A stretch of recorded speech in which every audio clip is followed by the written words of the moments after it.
Little Moreton Hall is a remarkable survivor of the Tudor era.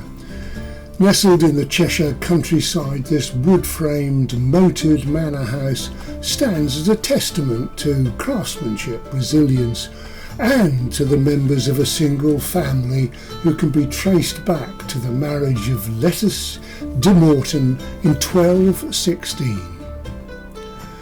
One of her successors, a prosperous landowner, William Moreton, decided to have the earliest parts of the hall built between 1504 and 1508, the final years of the reign of Henry VII, when Tudor England was bustling with intrigue and political manoeuvring and cultural shifts on a large scale. Henry VIII took the throne a year after this building was completed, and the events that would lead to England ceasing to be a Catholic country and the dissolution of the monasteries were already in train. The Renaissance was just beginning, with William Caxton introducing the printing press 30 years earlier. Built to impress by craftsmen's hands, Little Moreton Hall, with its crooked walls, uneven floors and wonky angles, is impressive even today, and must have made a great impact on the people of this rural part of Cheshire and been a symbol of the new confidence of Tudor England. Building Little Moreton Hall began with clearing the topsoil and placing sandstone plinth blocks, and the blocks served as a springing point for the oak base beams. And of course these Tudor builders understood the need for firm foundations, so they dug out the soft subsoil and replaced it with compacted stone rubble to give them a solid base. The top builder, or head wright as he was known in those days, possibly a guy called Richard Dale, was responsible for the drawings and details, subject of course to approval by his client William Moreton. Tudor builders didn't need to worry about global warming, but they did understand money, and materials were locally sourced wherever possible. Transport was expensive and difficult, so the oak came from nearby forests, the roof slabs from Tegg's Nose quarry down the road, and sand and lime from the Astorbury area. And this was a kit building. Nothing's new under the sun. Frame preparation happened in the local timber yard. Sections were laid out, peg holes prepared, and trial assemblies done. Each joint was numbered, disassembled, and taken onto the site for erection. Sawing oak trees into beams was really hard work. Apprentice carpenters worked in the saw pit using double-ended hand saws. Waste was minimised, with the narrowing end of the tree trunks becoming tapered floor planks, and you can still see them. Now, about 60 years on, when Elizabeth was being excommunicated by the Pope and Shakespeare was 6 years old, the long gallery at Little Moreton Hall was added to the top floor. It's a 68-foot long timber-framed room, a place for exercise, socialising, and even practical things like drying the laundry. The long gallery is often likened to being on board a wooden ship.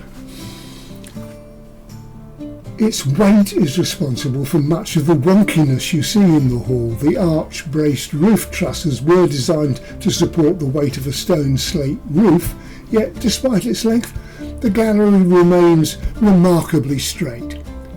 And take a look at the fireplace in the long gallery. It may seem unbelievable in this wonky building, but the fireplace itself is perfectly straight. You can put a spirit level on it to prove it, but the surrounding floors and walls are so out of line that they create the false impression that the fireplace is leaning. There are other intriguing details. Burn marks on the wooden beams hint at past fires or lights, and early residents scored concentric circles into the wood, allegedly to trap evil spirits. But the Moreton family ran out of money.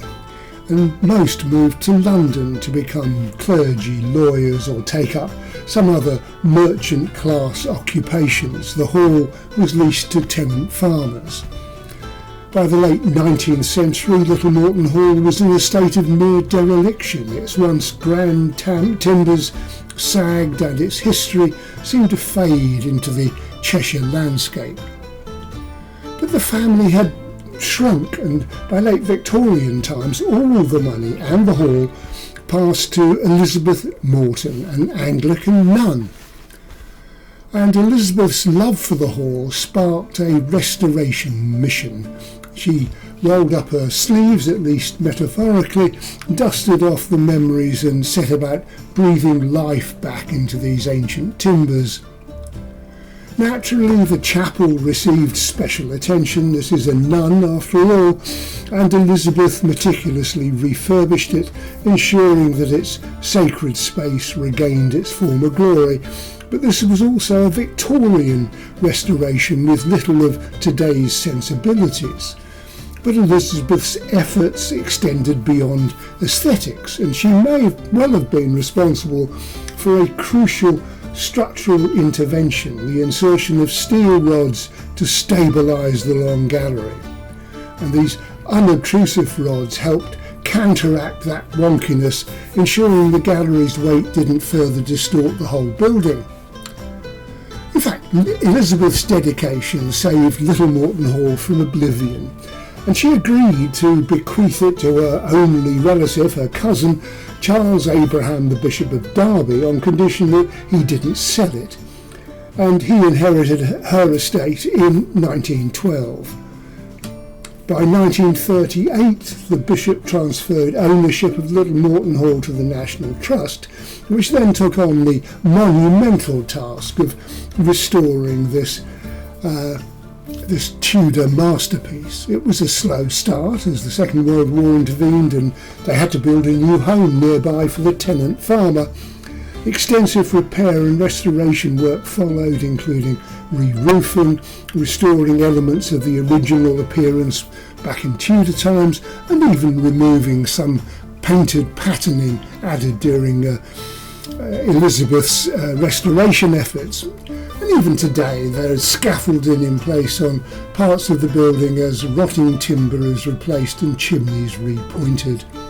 Little Moreton Hall, a Tudor fantasy in some ways that defies logic and captures our imaginations across centuries, looks as if it's been lifted straight from a fairy tale. But its history and the families who lived there are part of a much bigger story of Tudor confidence, global growth, Reformation, Renaissance, all of which led on in the centuries that followed to empire, the Industrial Revolution, and the Britain we are today, for good or ill.